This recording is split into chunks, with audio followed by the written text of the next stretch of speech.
Alright, what's up there guys, this is Ghost, and as promised, I'm giving you some Q&A answers to things that you wanted to know. I actually looked over some of the questions, and some of them really wanted me to squeeze little kitten's eyes out and cook it for my Asian friend. Some of them were good, but mostly I saw at least 4 that I really wanted to choke the person who wrote them. I will be going through most of those questions and trying to answer them fast or not so fast, depends about the questions asked. And yeah, anyway, I'm going just by the list from the things that people asked on the YouTube. So yeah, let's go. Question number 1. Do you plan on continuing things such as Chronicles? Yes, I do. Just because I didn't release anything in a while does not mean I'm not making them. So yeah, and that's probably the answer to that. Wow, that was easy and fast. Now, and as of remaking the first episodes, I feel you really don't need to. As I said, I really do need to remake them. However, I came to a decision that I will not be completely remaking them. I already wrote the script for episode 1, so probably gonna be sending out lines for voice actors there. Improved a little bit visually, improved a little bit pixelation, but the new story is so much better.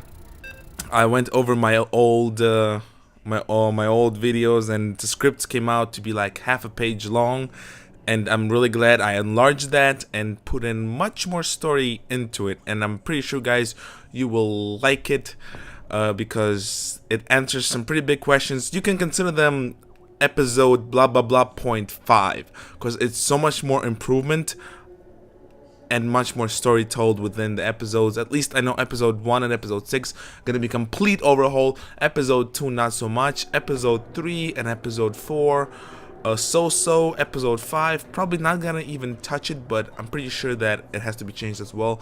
But you know what, I'll get to that milestone when I get there. And yes, I really do want to keep the visuals. Want to prove to myself that you can write an amazingly more interesting story even when you have the same crappy camera angles that I had when I started out. So yes, my I'll have improved or not over the years statement will be true. I will not be keeping originals up when I release the remastered versions, quote unquote, but I probably will make a channel. We'll put the all originals there for people just to see how the originals sounded and looked like. No promises, but we'll get to that point when we get to that. Alright, next page. Wonderful. Next, alright, the Lusty Clan Studios actually wrote a comment, and I actually asked not to write comments, but I'm gonna read it out loud. Remaking the old episode sounds like a good idea to me, especially for copyright reasons, if you're trying to clean up your channel. But for quality reasons as well. To be completely honest, I found some of the first episodes to be quite difficult to watch, mainly due to audio, so I will enjoy watching the remakes. That's exactly why I'm remaking them, particularly not because of that, not at all, but it'll be easier for you to understand the new story that will be portrayed in those episodes. So old story still relevant, because the old story, if you want to know obviously what I did originally, but the new story is building up on the old, same concept, different wording, and much more information that's connecting to season 2 much more clearly. And the other comment, I will not bother reading that. Okay, hey, I'm not really sure, but when is part 10 comes out? I hate when people call my films parts. Part implies part of one movie. Elites of War is not one movie. Elites of War is a series. Each episode has a specific purpose to it. If you all go through all my episodes, each episode is different, yet it retains that serial feeling. Episode 9 was about a specific infiltration mission. Episode 8 was about developing characters, about their past, something that happened to them. Episode 7 was introduction. Episode 6 was Exodus. Everything has a specific theme. It's not a part, it's an episode. It's a standalone episode. Sure, you need to watch previous episodes in order to understand it. However, you can still grasp the concept of what's going on just by watching the episode. You don't need a previous episode to tell you what's going on in this one at all. That's how I make my films. Easy to understand right away. It's not a part. Part implies that you have to watch everything before that to even grasp the story. Alright, this is a really weird one. Sai grieves by wanking. But in all seriousness, why bring back ghosts, and will the security helmet guy help her? Very confusing question, but I assume it states something like this. Sai grieves by crying, but in all seriousness, why did you bring back ghosts? First of all, he's talking about my Gon's Revenge. Those are not ghosts, those are holograms. Duh.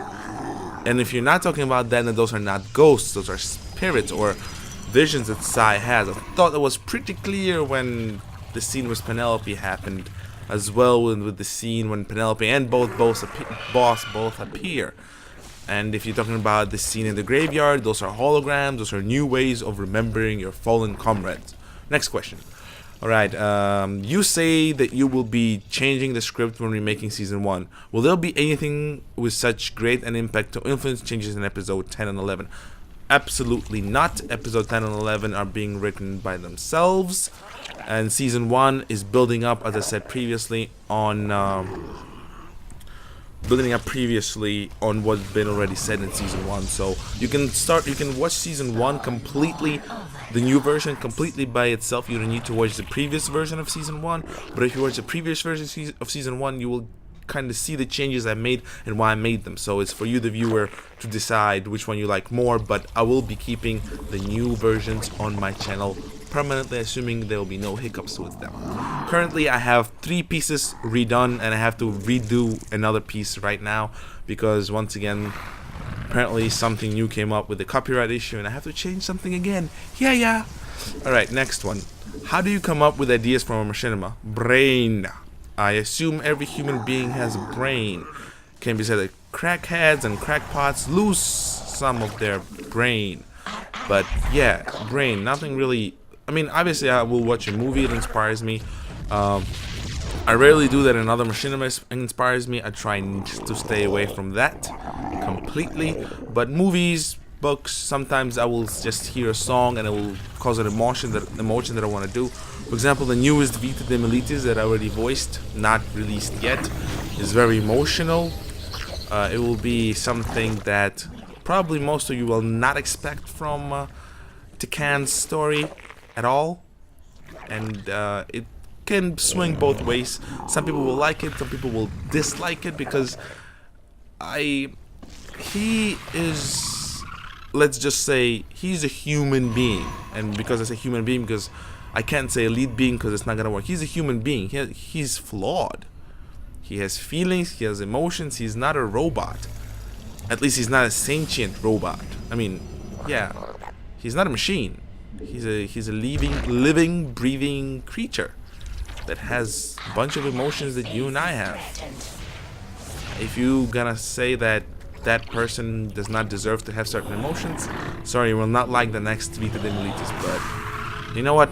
You'll see what I'm talking about. Alright, next. Will there be more Chronicle episodes? Because they were awesome. I already answered that question. Yes, there will be. Currently, I'm working on waiting for more voice actor to deliver on his lines. It's gonna be a good one. I like it. It's not my favorite. It's not gonna be as long as Judge, Jury, and Executioner, but it will be just as impactful, just to open you to what Legion is even more, because that's the purpose of Chronicles. Alright, Ghost, is there a reason you made this video 9 minutes long? I hate stupid questions. No, there isn't. It just happens. That's how long I talked. Alright, let's see.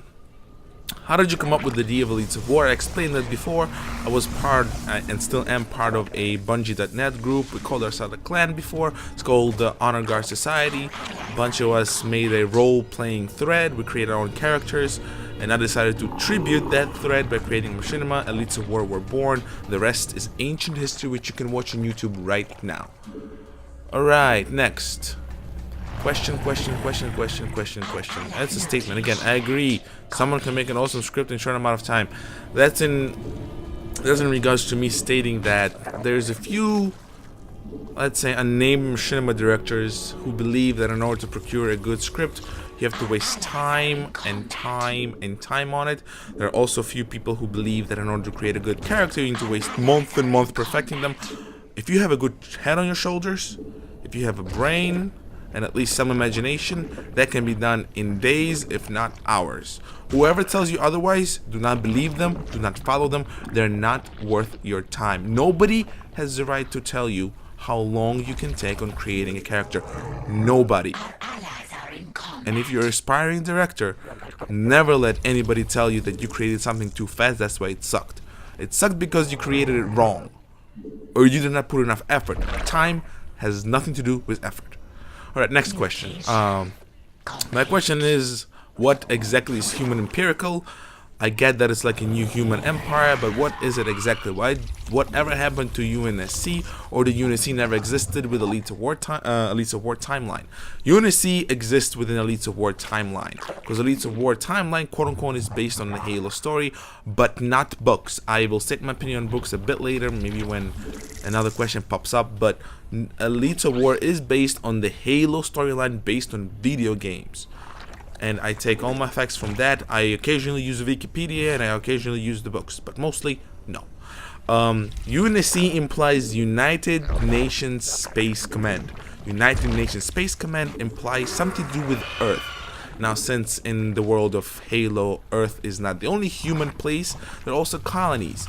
Empirical, you can say, is a collection of colonies that happen to have a big part in an overall human, I don't want to say alliance, but it's human union. How about that? Let's call it human union.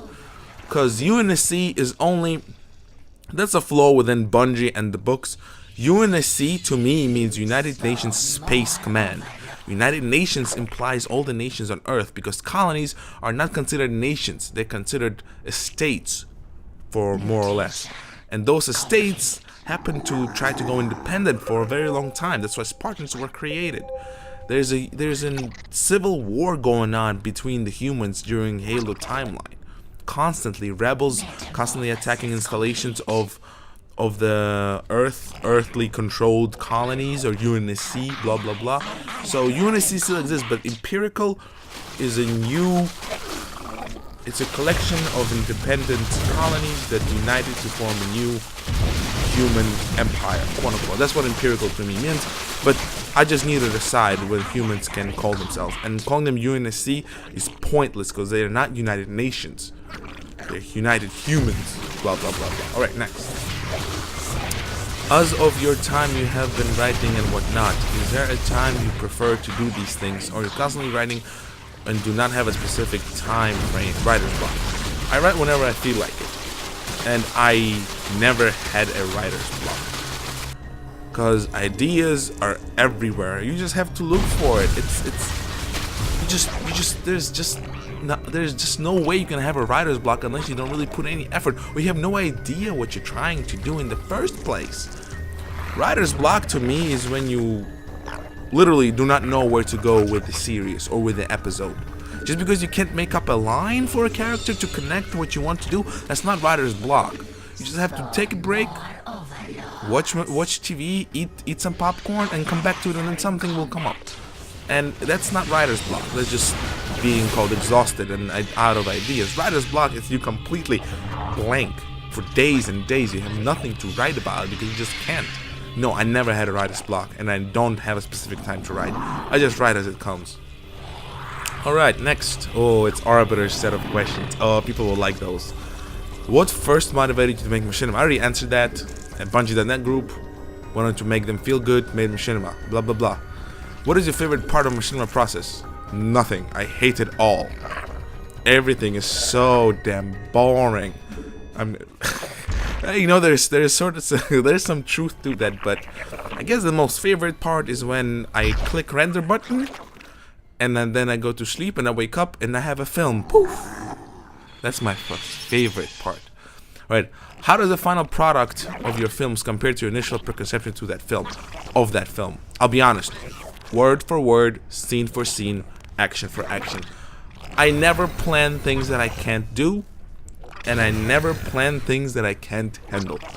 And as my filmmaking process comes in, I almost always add things to it. So if you want to look at it that way, so my initial vision, no, it's not exactly the same, but it's not like I imagined one scene and had to replace it with another scene or have a completely different emotion.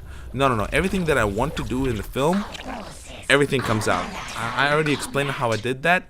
I do outline of what I want to do, and everything else just comes. I never have everything written out right away. I just have a small outline that what I want to do, and then I add logical things that characters would do. Alright, I'm gonna read this question the way he wrote it. OMG, why did you copy Raptor from Rise of the Spartans? And you know, I hate when people spell Spartans with an E instead of an A. But you know, it's a joke question. I even asked the people to ask that. I think it's kind of obvious. And, I mean, Arbiter knows because, I mean, we talk to each other when it comes to that stuff. But, alright. Lieutenant Colonel Tikangan is a part of a Cerberus program in a legionary mercenary group. That's a faction. He was created roughly at the end of 2010 or something like that. I don't remember exactly where, but he was created before Rise of the Spartans hit the shelves. When Rise of the Spartans came out, after the first and second part, I believe, maybe I'm wrong, Arbiter held auditions for some main elite, for elite and human actors. I signed up for main elite, and then when I did get the role, he asked me what name would you want to be and what rank. I'm like Zealot, because you know I'm gonna be a Zealot. Why not? And then name, and I'm like, oh, you know, might as well do a little cameo. So I named him Tikangan. And then I thought about it, and I know how Arbiter works, and I like his work. I'll be honest, some parts of it I do not like, but that's a personal thing. But I liked his work, and I'm like, hey, Arbiter, just a question. And this is not a spoiler, because those of you who follow me and Arbiter know about this. Does this character die in the end? And he said, no, I mean, he said something, but then he said, no, he doesn't die. And I'm like, cool, listen, how about, you know what? I'll make Rise of the Spartans Tikan's original background story. How about that? I don't remember exactly how it went, but obviously it came out to be great. I think Arbiter said, sure, why not? And he did a fine job so far writing him. I accept Boss's ability to somehow Arbiter managed to capture what I saw in Boss in episode 7 and episode 8 and 9 obviously, and put it into Rise of the Spartans. So somehow he is the same character. Obviously I voice him, so he has my manner of speech the same as in my series. Everything's the same. So, and even when his name is being said in the machinima at least 3 times. I actually made sure Arbiter has. I haven't even asked him, hey Arbiter, could you actually put his name somewhere in there when I signed up for the role? Like my character's name? He said, sure, why not? That happened. And in credits, my name is there as well as that. My Vita de Militis pretty much explains everything. I do not understand why people cannot connect the dots by themselves. To me, it seems like people either ignore it or plainly do not want to do that. That's just hurtful, because every time somebody says, oh, that's Raptor from the Rise of the Spartans, I'm like, no, that's Lieutenant Colonel Tikangan from Elites of War, who's making a huge cameo in Rise of the Spartans. And I do consider it to be a huge cameo, the biggest cameo. I think nobody else has done such a huge cameo for a series when 2 completely different directors are working on it. So yeah, I think I answered all of Arbiter's questions so far. Next question comes from Toolbox. You see, I hate when people call me trigrams, and I hate when people call me Amel. I'm Ghost. Ghost. Call me Ghost. I mean, I don't call Arbiter 617, right? I don't say, hey, 617. Or I don't call Mike WB X, smaller X, right? Because his username is Thunderwolf. No, call me Ghost. Because I don't like when people don't call me Ghost. So, Toolbox, I forgot what your name is in terms of the gamer tag. But, see, the reason why I accepted this question, and I will answer it because I know him. We worked together for a little while, and I accept his questions. But if someone else who I don't know asked them that, I would flip out right now, and I honestly would curse you out so much. So the question is, are unicorns real? Take a horse, paint it all white, add a big rainbow on its ass, a sticker, and an ice cream cone on its forehead. Unicorn! Question answered. Next. So, are Boss and Tikan from Rots are exact same character. I'm kind of fuzzy on that. Continue being fuzzy, my friend. I already answered this question. Next. Will your upcoming releases will be made with Halo 4? No, they will not. I already answered that question. Sorry. Alright, another set of questions. Great. QQ! What characters in your machinimas do you think made best? Oh, you made best of all the characters. Like, which do you feel more like he or she's best character you ever made? The best character I ever made. It's like saying, which one of my fingers do I like the most? I made all of them, so I put my heart, quote unquote, my soul into them. So I assume I like them all. If I were to go whom I connect to most, I don't know. I'll be honest. I do not know. I guess I can say that. Let me just take seasons 2 characters for most, because let's see. I like Boss because he's embodiment of leadership. I like Sai because he sort of brings out this uninteresting part of the job. You know, he kind of shows how Legion takes it. Just another thing. Bat because he's the humor of the Legion. And Bat has his own extremely lavish backstory, and can't wait till you guys hear it. But Bat is not the happiest guy of all, so that shows a little bit about him. In terms of Penelope's, because she's a mystery. Rex serves not real purpose. He's more like a whiner, and unfortunately I had to cut them out. Maybe with the redo of episode 9 I'll bring Rex back, but that's still under question. I like Rico because he shows more of this connection between the higher ups and the normal soldier, quote unquote. And that's it. I mean, that's about season 2. Season 1 had their own side. That's a different part. Alright, so next question. I guess next questions. Another set of questions. How does the storyline of the first few episodes of you transition to the later episodes of the series? I'm always confused about how old the new story is trying together. Obviously, season 1 takes place when the humans, and I'll just say in plainly, humans attack the Sanhili. Legion runs away, and humans and the Sanhili go off the Legion. Episode 9 through probably 12, so season 2 is what happens before that, and the redone versions of season 1 will bring that more to the light, but that's all it is. Season 2 is a prequel to season 1, has no other connection, but except that it has a huge connection towards the end of season 2, but otherwise not so much. Right, next question.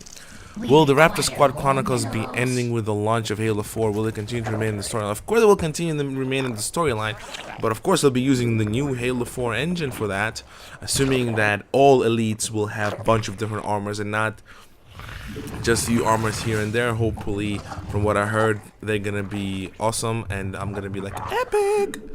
And yeah, so yes, but it's not called Raptor Squad Chronicles. It's called Chronicles, Vita de Milites, and the main storyline for Elites of War. There's nothing Chronicles Raptor Squad in it.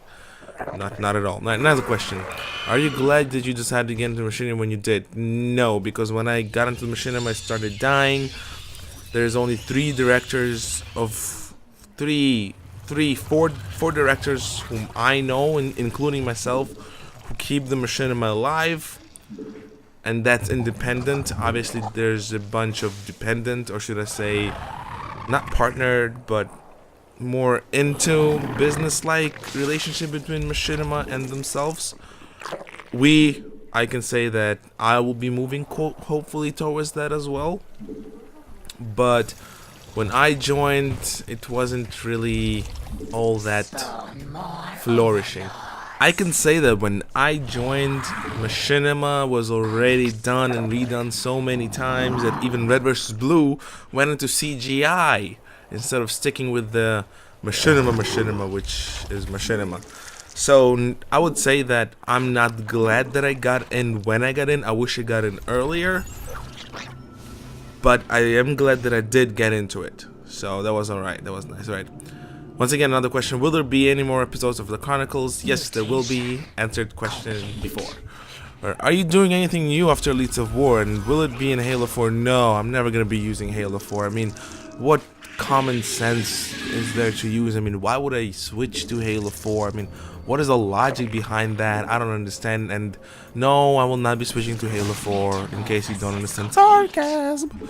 But there is no after Elites of War. I am not finishing Elites of War to start something else. People start new series because they want to try something else in a new story. I don't have to do that. If I want, I can right now put in a title of Elites of War and start a completely new story relating it to my universe that I have created. And still do fine. Hell, I can do a comedy right now using Elites of War. I have 4 characters whom I can use for a comedy series. I can use horror, but I hate zombie machinimas, I'm sorry. I can't stand them. I find them repulsing, revolting, and stupid. And I know a few directors who are good with it and whom I like, but I just can't stand zombie machinimas. And I really can't stand when people copy a trailer or something. Like, I don't find that any bit of creative at all. Sorry, guys. No, I'll not be moving to Halo 4, right? Will you, another question. Will you voice act for directors? I voice act for people who I want to voice act for. I had a lot of offers. I declined 99 of them, 99.9% of them. I decided whether I want to or not. So yeah, bye-bye. How old was the heretic perceived to be in the first season of the EOV? Why does it matter? Why does the age matter in this particular case? I just don't understand this much. And yeah, sorry, the age of heretic has nothing to do with the series at all. Sorry. Oh, you don't need to start. It's once again a comment, but we would like to see episode 10 sooner than later. So the question is, why do you work on all this stuff when episode 10 is not done yet? Me doing other stuff is the sole reason why I'm still making films, because episode 10 is on a standstill. When episode 10 is on a standstill, I work on something else, because I don't want to wait for episode 10 forever and not release anything else. So episode 10 equates to me doing other stuff while I'm not working on episode 10, because I can't, because there's certain parts that are missing. I'm waiting for them to come in. In the meantime, I'm working on other stuff. See, I don't understand this. I still bring you parts of Elites of War storyline, and I still bring you same concept. I'm just not naming it as episode 10. Episode 10 is 45 minutes done. Well, I'm working on that right now. But in the meantime, I'm bringing you more background on Boss, which people seem to like. People like Boss in other episodes, so I'm bringing you more of him. I don't know what people are complaining about that. And I'm bringing you Chronicles, which are pretty much a more vulgar version of Elites of War, which is pretty much shows you what Legion is, because people had questions about them. It's still machinima, it's still films, it's just not named episode 10. And so, what's the problem, boy? Alright, another question. This is more of a confirmation. So Boss is in Rots. No kidding. But it was when he was a soldier in the Covenant Army. No kidding. Alright, another block of questions. Hey Ghost, hello, I have multiple questions. Why, hello there, and I am Ghost. Thank you for calling me Ghost and not some ridiculous Omel or Trigrams. Generally, how long does it take to write a script for Elites of War? Episode 10 took a while because I always add things to it. As I said, I write as I go along. So, it's not like I have, this is what I have to do and this is the time frame I do it in. I don't know. It can take, I mean, I already wrote a lot of episode 10, episode 11, and I wrote a bunch of Vita de Militis.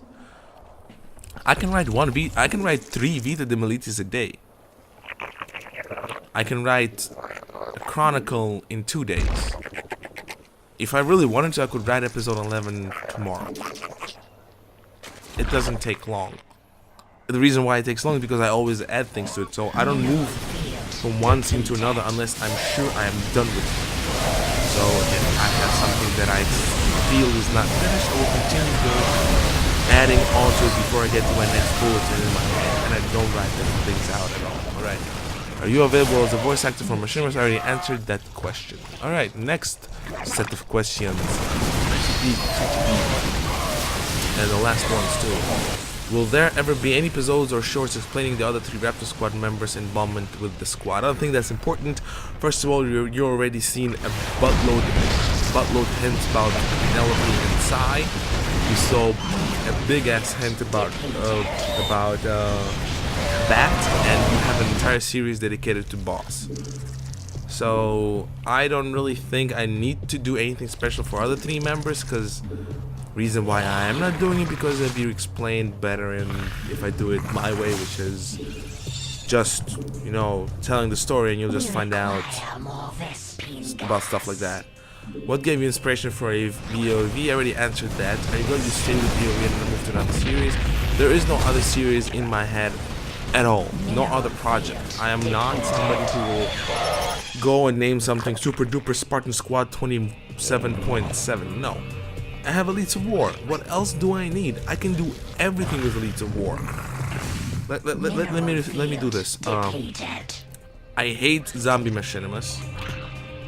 I don't like comedy conventionally. I like funny situations. I like funny moments. I do not like comedy solely, because as much as I enjoy Red vs. Blue, I do not like it.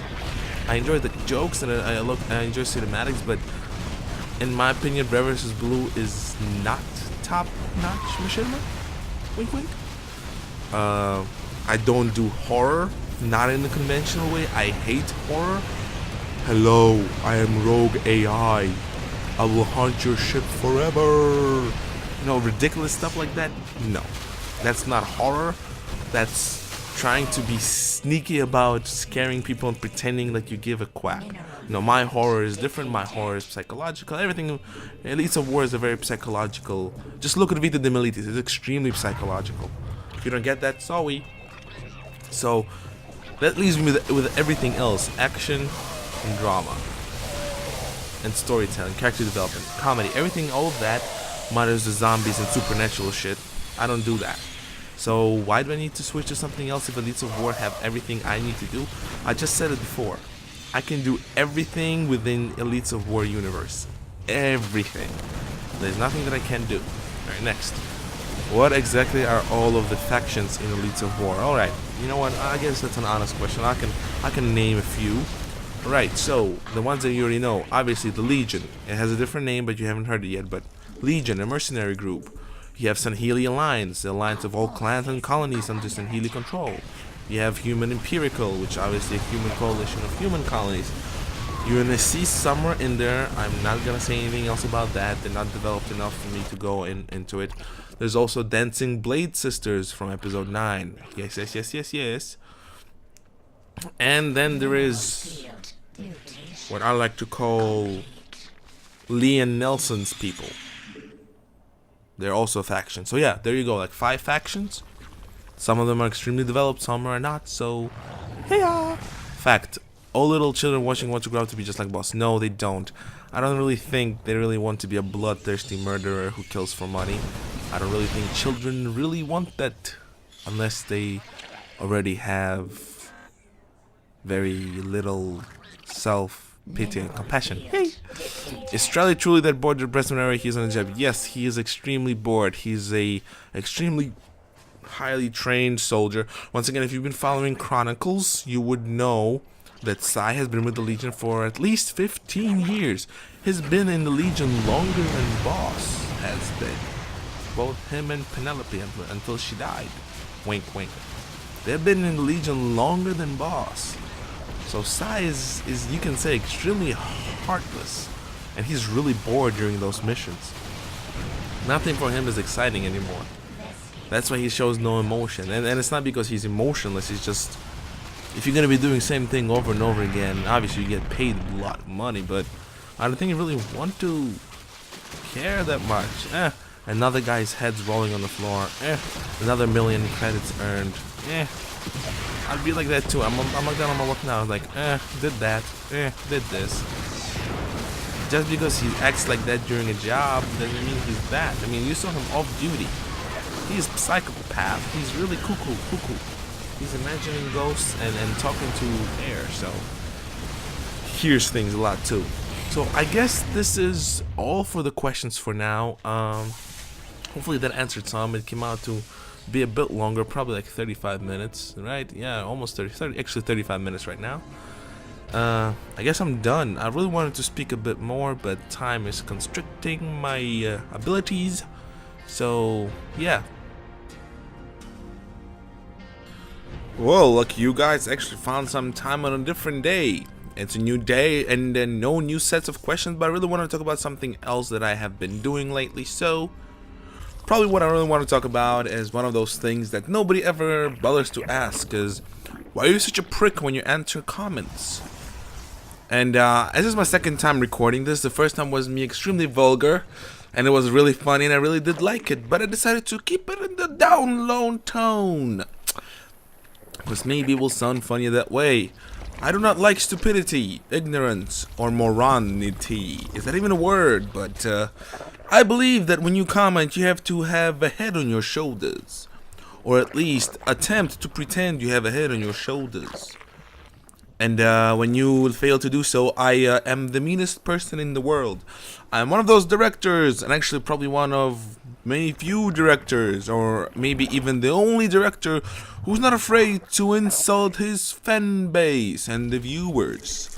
And the reason for that is because I do not like stupidity, ignorance, or moronity, just like I stated before. I have been calling people idiots, morons, imbeciles, ignorant buffoons, baboons, elephants, pikes, and even dykes, even though that's not actually an insult, but you know, I guess to a guy would be an insult. But I have been calling people many different names throughout the years of my machinima making, and I believe I've lost quite a lot of viewers that way, probably 250 subscribers, roughly 50 constant viewers that I came to love and enjoy but sounded stupid once and I kind of threw them off, and numerous many others potential viewers just because they read my comments. And I say kudos to you, kudos to me. We solved our issues because that's the way, I like it. I am a very nice guy in person. When you talk to me on Xbox Live or through Skype, I'm rarely ever really mean, but you come to my shoes, you will know how mean I can get. If you do something wrong, I make fun of you. I make sure everybody in the lobby makes fun of you. I make sure that I embarrass you in front of the entire lobby. There is just no way for me to be nice when people confront me with stupidity. And it comes in many forms of shapes and sizes, and I'm not afraid to take all of them in.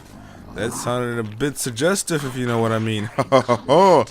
But, yeah, but I'm a nice guy unless you confront me with something really that I do not enjoy, and I'm not afraid to curse. I'm not afraid to call you what I think you are.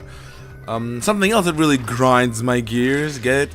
Grinds my gears for those of you who watched Family Guy is that books.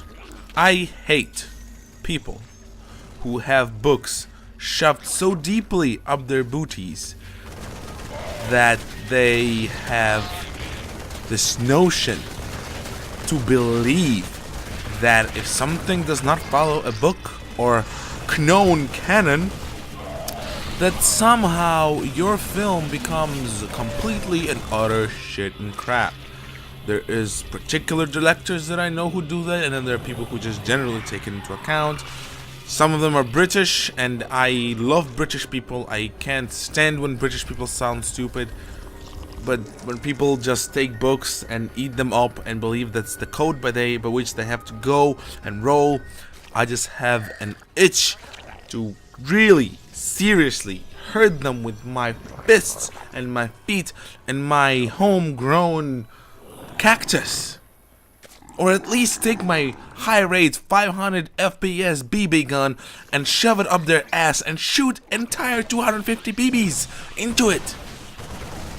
I really can't stand when people tell me how to do my film because some idiot writer who had the backing of a big publishing company and who had, well, let's say at least 15 years in the field, somehow makes my film irrelevant.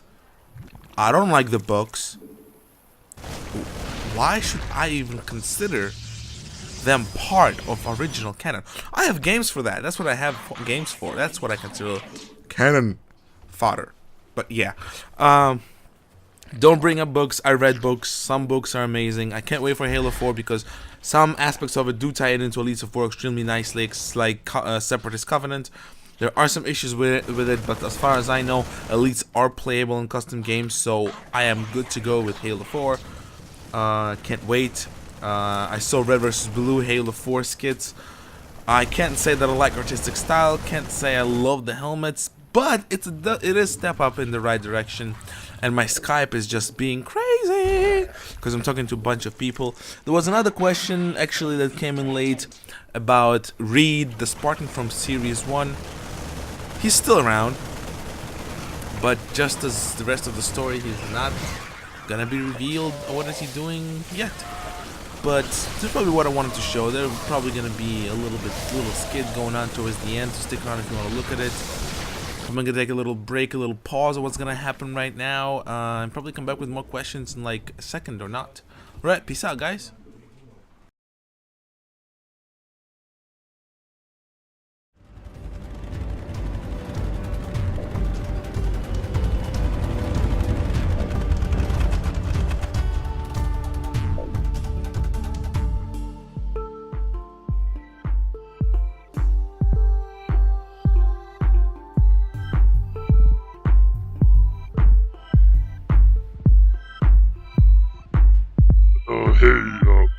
Where do you think you're going?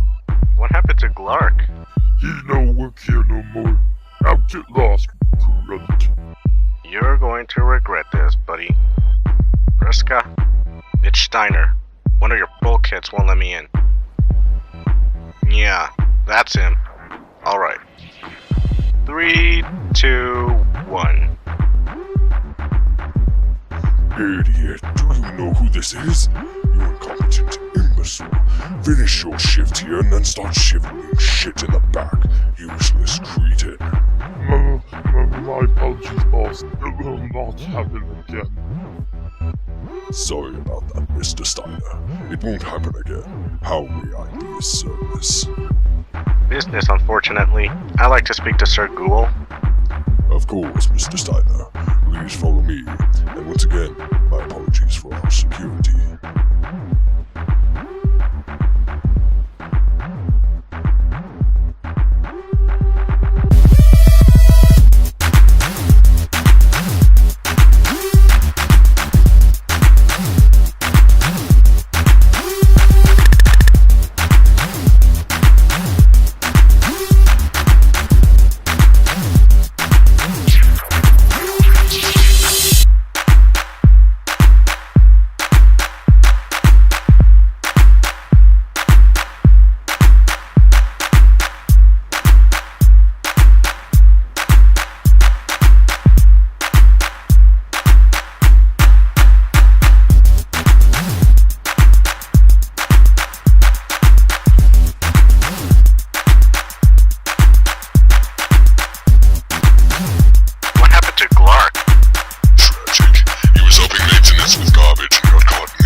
Good to see you, Sire Call. Let him in.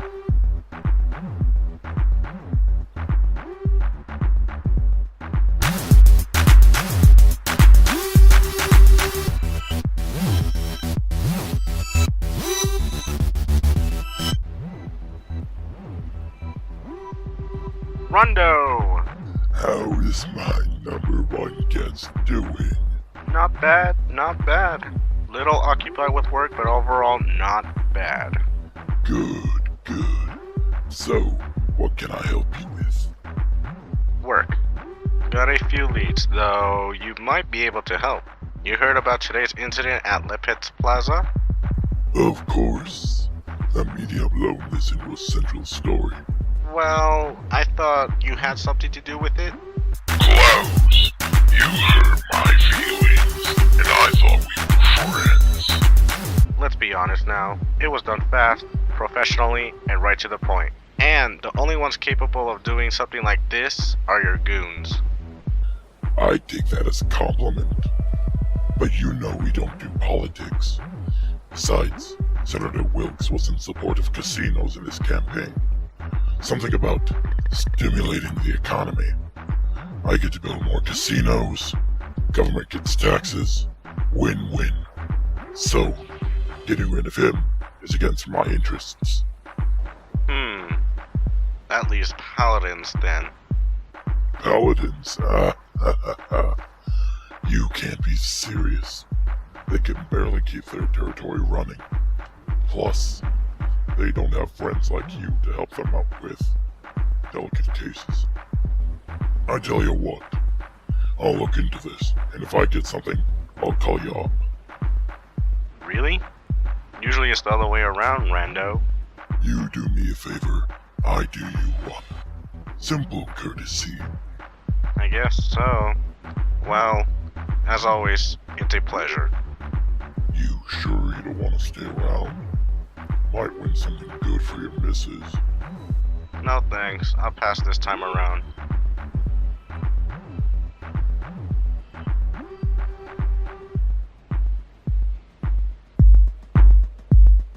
Pete, it looks like Split Jaws is clean.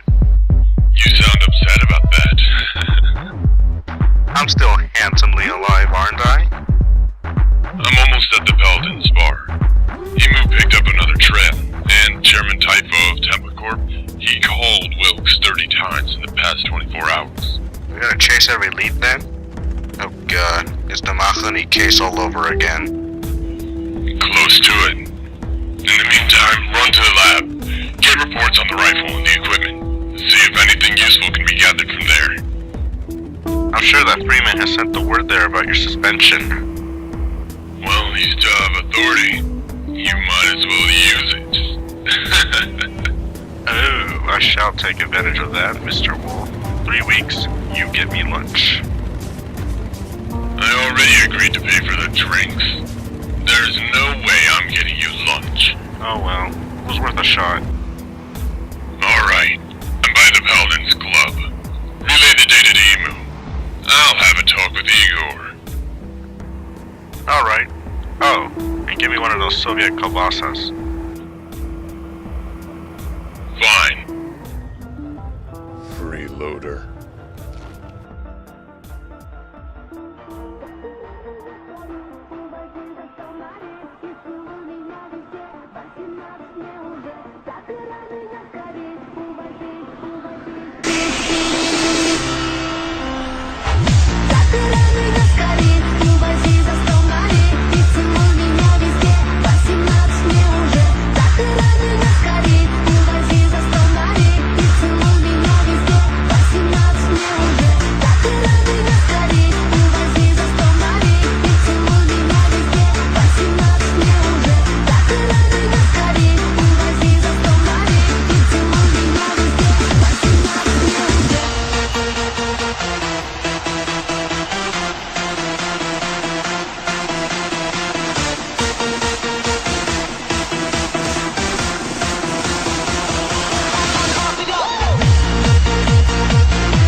видал?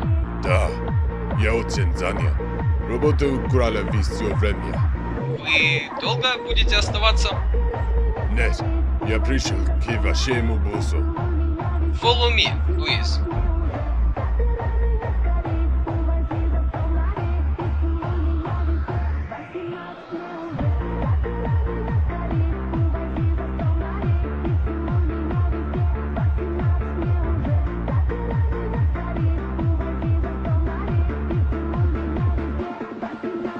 Босс, детектив Ульф пришел встретиться с вами.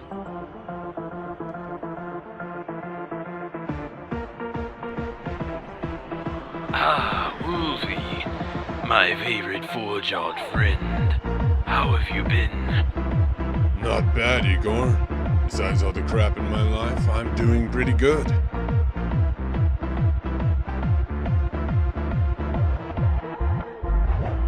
Good, good. So, my humble officer of the law, how can mighty Igor be of help? Well, I'm sure you're aware that a certain senator has gone missing. And I was wondering if you knew anything on the matter. Ah, da. Senator Vooks, right? Yes, I heard about that. It's a shame, really. I was looking forward to his election. Really? Well, it is not a secret that he is a pain in my ass, but he advocated the growth of private sector for a long time. I might not agree with him about his casino growth act, as if spitjaws need more power than they have now. But that man has put more money in my pocket than this cop alone. Well, at least that's some good news. That means it wasn't a dispute between you two, or Splitjaws. Volvi, we have been at peace with those squid heads. No offense. For over a decade. I'll tell you what, I've got a comrade that works on a hydro plant. He has ears in places that even I won't bother sending my boys into. Talk to him. He might help you. Alright, Igor, but that doesn't make us even close to being even. You know, Volvi, you are the only living person I owe something to. Let's keep it that way. I'll send a word to my contact. Watch your ass, comrade. До свидания, Igor.